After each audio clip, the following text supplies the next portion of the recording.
గురుగారు చాలా మందికి అనేక సందేహాలు ఉన్నాయని చెప్పొచ్చు. ముఖ్యంగా గడప.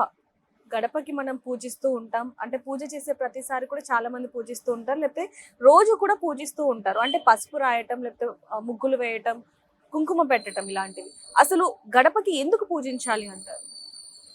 ఈరోజు గడపకి ఎందుకు పూజించాలి అనేటువంటి సందేహాలు నివృత్తి చేసుకోవడానికి ఈరోజు మనను ప్రశ్నలను వెతుకోవచ్చు. ఎందుకంటే పూర్వకాలం నుండి కూడా ఆ యొక్క గడప విశిష్టత అటువంటిది.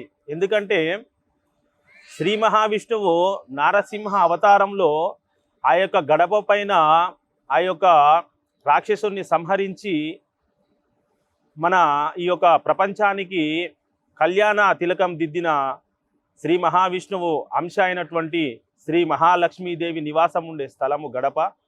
ఎందుకంటే ఆ గడప మనకు పూర్వకాలంలో ఏ విధమైనటువంటి క్రిమి కీటకాలు ఇంట్లోకి ప్రవేశించకుండా ఆ యొక్క గడపను చక్కగా పసుపుతో అలంకరించి బియ్యం పిండితో బొట్లు పెట్టి దానిపైన పసుపు కుంకుమలతో అలంకరించడం వలన మనకు ఇంటి లోపల క్రిమికీటకాలు సంభవించకుండా, అలాగే ఆరోగ్య క్షీణత లేకుండా ఆ యొక్క గడపను పూజించడం జరుగుతుంది.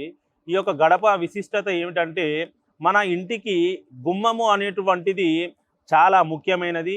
ఎందుకంటే ఈ యొక్క గుమ్మము అంటే గడప మనను ఇంటిల్లిపాదిని సంరక్షిస్తున్న ఒక ఆయుధంగా మనము పరిగణించుకోవాలి. ఎందుకంటే ఆ యొక్క శ్రీ మహాలక్ష్మీదేవి కూడా ఎల్లవేళలా ఆ యొక్క గడపలో కొలువై ఉంటుంది. దీనికి పూర్వకాలము నుండి కూడా గడప అనేటువంటి విశిష్టత శ్రీ మహాలక్ష్మీదేవి రూపంగా మనము పరిగణించుకొని ఆ యొక్క మహాలక్ష్మీదేవి రూపంలో ఉన్నటువంటి గడపను మనం పూజించుకోవడం జరుగుతూ ఉంటుంది.